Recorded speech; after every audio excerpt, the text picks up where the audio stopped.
சிம்பிளாக ஒரு birthday cake butterscotch ஃப்ளேவரில் எப்படி செய்யுதுன்னு பார்க்கலாமா? இதுக்கு 2 எக் நல்லா விஸ்க் பண்ணிவிட்டு ½ கப் சுகர் ஆட் பண்ணி நல்லா விஸ்க் பண்ணிவிடுங்க. இது மாதிரி ஃப்ராத்தி ஆகணும். அதுக்கப்புறம் 1 teaspoon vanilla essence, 2 table spoon any refined oil add பண்ணிவிட்டு ஃபியூ செகண்ட்ஸ் விஸ்க் பண்ணுங்கள். அவ்வளோதான்.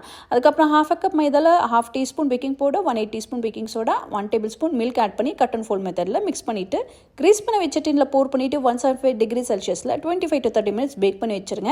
கேக் ஃபுல்லாக ரூம் டெம்பரேச்சர் வரணும். ப்ரீவியஸ் டே கூட நீங்கள் பேக் பண்ணி வச்சுக்கலாம். இப்போ இன்னொரு சாஸ் பேனில் சுகர் கொஞ்சமாக தண்ணி ஊற்றி நல்லா கேரமலைஸ் ஆகிட்ட அப்புறம் பட்டர் கொஞ்சம் ஆட் பண்ணிவிட்டு கேஷ்யூவும் ஆட் பண்ணி நல்லா இந்த மாதிரி மிக்ஸ் பண்ணிவிடுங்க. ஓவர் குக் பண்ணாதீங்க, கசப்பாயிடும். இந்த அப்படியே பார்ச்மெண்ட் பேப்பரில் போர் பண்ணி விட்டுருங்க. 3 ஹவர்ஸ்க்கு அப்புறம் பார்த்தீங்கன்னா இந்த மாதிரி ஹார்ட் ஆகிடும். சின்ன சின்ன பீஸாக உடச்சிட்டு கொஞ்சம் பீஸ் தனியாக எடுத்து வச்சுக்கோங்க. மிச்சதெல்லாம் இந்த மாதிரி கோர்ஸாக கிரைண்ட் பண்ணி இதை தனியாக எடுத்து வச்சுக்கோங்க. இப்போ இன்னொரு சாஸ் பேனில் இன்னும் கொஞ்சம் சுகர் ஆட் பண்ணி தண்ணி ஊற்றி அதுவும் கேரமலைஸ் பண்ணிவிட்டு இன்னும் கொஞ்சம் பட்டர் ஆட் பண்ணிவிட்டு இப்போ ஃப்ளேமை வந்து லோவில் வச்சுட்டு வெனிலா எசன்ஸ் ஆட் பண்ணிவிட்டு கொஞ்சமாக விப்பிங் க்ரீமை ஆட் பண்ணி நல்லா மிக்ஸ் பண்ணிட்டிங்கன்னா நமக்கு பட்டர்ஸ்காட்ச் சாஸ் வந்து ரெடி ஆகிடும். அதுக்கப்புறம் நமக்கு சுகர் சிரப்புக்கு வந்துட்டு ஹாட் வாட்டரில் சுகர் கொஞ்சம் மிக்ஸ் பண்ணி வச்சுக்கோங்க.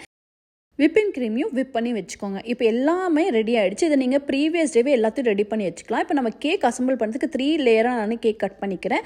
அதுக்கப்புறம் விப்பிங் க்ரீம் வச்சுட்டு இந்த மாதிரி கேக் வந்துட்டு அசம்பிள் பண்ணிவிட்டு சுகர் சிரப் ஆட் பண்ணி விப்பிங் க்ரீம் ஆட் பண்ணி லேயராக இந்த மாதிரி பண்ணிவிட்டு அப்புறம் சைடில் நம்ம கிரைண்ட் பண்ணி வச்சாலும் அது ஃபுல்லாக அப்படியே டெக்கரேட் பண்ணிவிடுங்க. அம்மா நம்ம சாஸை வந்து சைடில் போர் பண்ணிவிட்டு டெக்கரேட் பண்ணிவிட்டு சூப்பரான பட்டர்ஸ்காட்ச் கேக் ரெடி ஆகிடும். ட்ரை பண்ணி பாருங்கள். Happy cooking. Blessings to you all.